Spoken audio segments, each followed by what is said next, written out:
சமய அறநிலையத்துறை பொறுத்தளவில் ஒன்றியத்திலே எங்கும் இல்லாத அளவிற்கு 787 திருக்கோயில்களில் ஒருவேளை அன்னதான திட்டம் நடக்கின்றது. அதேபோல் 12 திருக்கோயில்களில் நாள் முழுவதும் அன்னதான திட்டம் நடந்து கொண்டிருக்கின்றது.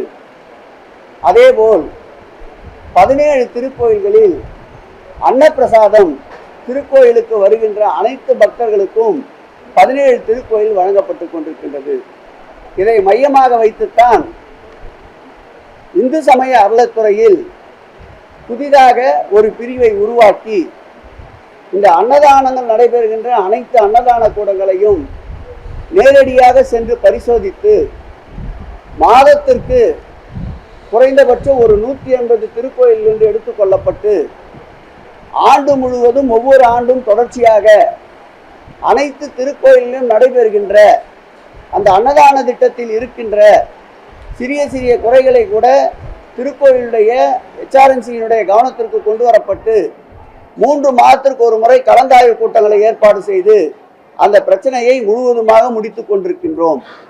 அது மாத்திரமல்ல, ஒன்றியத்தின் சார்பில் வழங்கப்படுகின்ற போக் என்ற ஒரு சான்றிதழ் இதுவரையில் ஒன்றியத்திலேயே இந்து சமய அறநிலையத்துறையின் சார்பிலே செயல்படுகின்ற திருக்கோயில்தான் 516 திருக்கோயில்களுக்கு அந்த சான்றிதழை ஒன்றிய அரசினுடைய போக் என்ற அந்த சான்றிதழ் இந்து சமய அறநிலையத்துறைக்கு அதிகமாக பெற்ற ஒரு மாநிலம் எதுவென்றால் தமிழ்நாடு தான் என்பதை பெருமையோடு தெரிவித்துக் கொள்கிறோம்.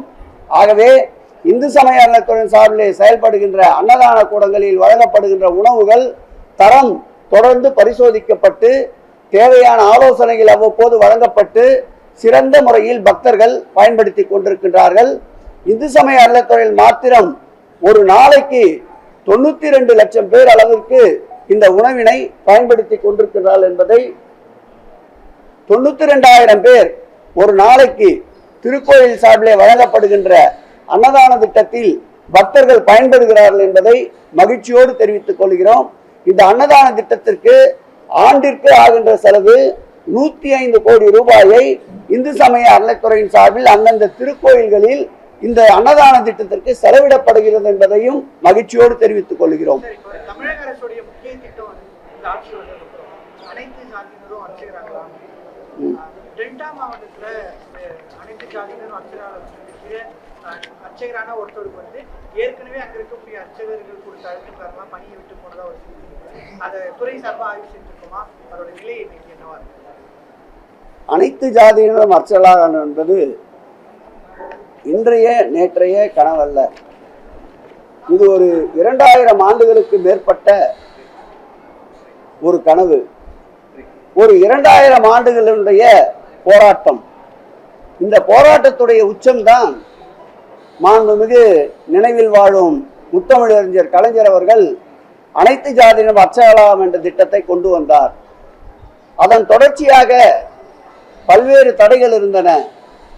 தந்தை பெரியார் அவருடைய நெஞ்சில் தைத்த முல்லை மாண்புமிகு தமிழக முதல்வர் திராவிட மாடல் ஆட்சியினுடைய நாயகர் தளபதி அவர்கள் பதவியேற்ற பிறகு 29 பேர்களுக்கு முதல் கட்டமாக அனைத்து ஜாதியினரும் அர்ச்சகராகலாம் திட்டத்தின் கீழ் பணி நியமன ஆணைகள் வழங்கப்பட்டன.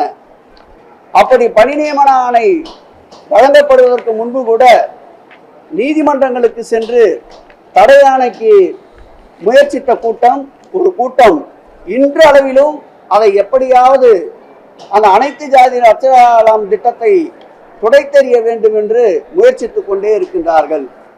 அவருடைய முயற்சிகளை முறியடித்து மாண்புமிகு தமிழக முதல்வர் அவர்களுடைய நல்ல பல ஆலோசனைகள் பேரில் 3 மாதங்களுக்கு ஒரு முறை அந்த அனைத்து ஜாதியினரும் அர்ச்சகராகலாம் திட்டத்தின் கீழ் பணியாற்றுகின்ற அர்ச்சகர்களையும் தொடர்பு கொண்டு அந்தந்த திருக்கோயிலுடைய ஈவோக்களையும் தொடர்பு கொண்டு அவர்களுடைய தேவைகளை அந்த திருக்கோயிலில் இருக்கின்ற சிறிய சிறிய பிரச்சனைகளை பேசி கலந்து முடிவு செய்து தற்போது 26 அர்ச்சகர்கள் அனைத்து திருக்கோயில்களிலும் அவர்களுக்கு வழங்கப்பட்ட பணிகளை முழு சுதந்திரத்தோடு திருக்கோயிலுடைய கருவறைக்கு சென்று பூஜைகள் செய்வது அல்லது தலைமை அர்ச்சகர்களுக்கு உதவி புரிகின்ற போன்ற பணிகளை சிறப்போடு செய்து கொண்டிருக்கின்றார்கள்.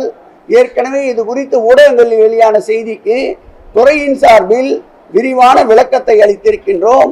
தற்போது கூட இந்த அர்ச்சகர் பணி நியமனம் தொடர்வதற்குண்டான பணிகளை மேற்கொள்ளுகின்ற போது உச்சமன்றத்தில் ஒரு தடை ஆணையை பெற்றிருக்கின்றார்கள்.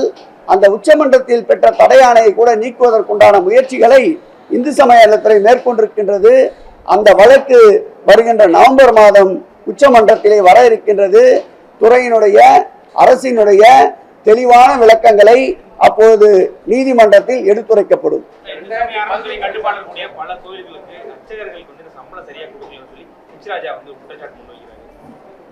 அவர் அப்படி சொல்லவில்லை என்றால் தான் அதிசயம். எதையாவது ஒரு குற்றத்தை கண்டுபிடிப்பதுதான் அவருடைய அன்றாட வாடிக்கை.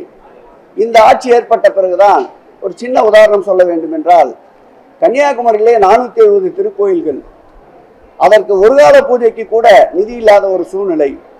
1 கோடி ரூபாய் என்று தமிழக அரசு மானியத்தை மாண்புமிகு தமிழக முதல்வர் பதவியேற்ற பிறகுதான் இன்றைக்கு 8 கோடி ரூபாய் அளவிற்கு அந்த மானிய தொகையை உயர்த்தியிருக்கின்றார். இந்த தொகையின் வாயிலாக எரியாத திருக்கோயிலுடைய தீபங்கள் இப்போது பிரகாசமாக எரிந்து கொண்டிருக்கின்றன. 1000 ரூபாய் 2 ரூபாய் என்று சம்பளத்திலே இந்த அர்ச்சகர்கள் ஊழியர்கள் இப்போது கை நிறைய சம்பளம் வாங்குகின்ற ஒரு சூழலை உருவாகி இருக்கின்றது.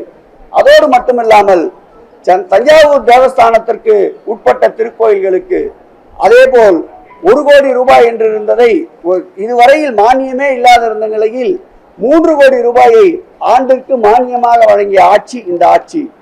புதுக்கோட்டை தேவஸ்தானத்தில் 1 கோடி ரூபாய் தான் இதுவரையில் அந்த தேவஸ்தான திருக்கோயில்களுக்கு அரசின் சார்பில் மானியம் இருந்தது. அதை 3 கோடி ரூபாயாக உயர்த்திய பெருமை இந்த திராவிட மாடல் ஆட்சிக்கு. இந்த மானியத்துடைய உயர்வின் காரணமாக அந்த திருக்கோயிலில் பணிபுரிகின்ற அர்ச்சகர்கள் ஊழியர்கள் மற்றும் திருக்கோயிலுடைய நித்திய படிகளுக்கு தேவையான அளவிற்கு போதுமான நிதியை இப்பொழுது தந்து கொண்டிருக்கின்றோம்.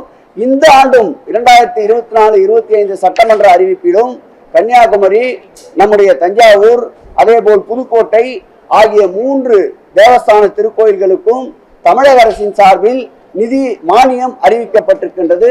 அதுவும் விரைவில் அந்தந்த திருக்கோயிலுக்கு சென்றடையும் என்பதை தெரிவித்துக் கொள்கிறேன். ஆகவே கூடுதலாக எங்காவது சிறிய பிரச்சனைகள் இருந்தால் எங்களுடைய கவனத்திற்கு கொண்டு வந்தவுடன் துறையின் செயலாளர் ஆணையாளர் நிவர்த்தி செய்கின்றார். நம்முடைய நிருபர் அவர்களுக்கும் எங்காவது அப்படி பிரச்சனை இருந்தால் எங்கள் கவனத்திற்கு கொண்டு வாருங்கள். நிச்சயம் பிரச்சனைக்குரியவர் மனம் குளிர நடவடிக்கை எடுக்கப்படும்.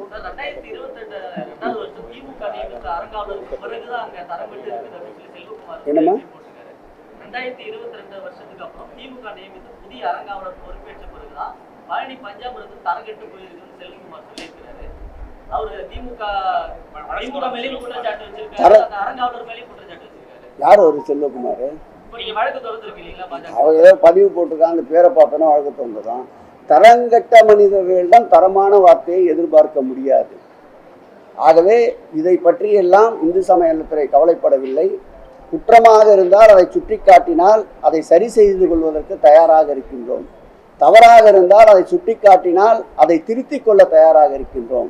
பழனி திருக்கோயிலை பொறுத்தளவில் நியமிக்கப்பட்ட அரங்காவலர்கள் தரமானவர்கள் என்பதால் தான் உலகமே வியக்கின்ற ஒரு அனைத்துலக முருகர் பக்தர் மாநாட்டை பழனியிலே நடத்தி காட்ட முடிந்தது. பாதகம் செய்பவரை கண்டால் நாம் பயங்கொள்ளலாகாது பாப்பா, மோதி மிதித்து விடு பாப்பா, அவர் முகத்தில் உமிழ்ந்து விடு பாப்பா.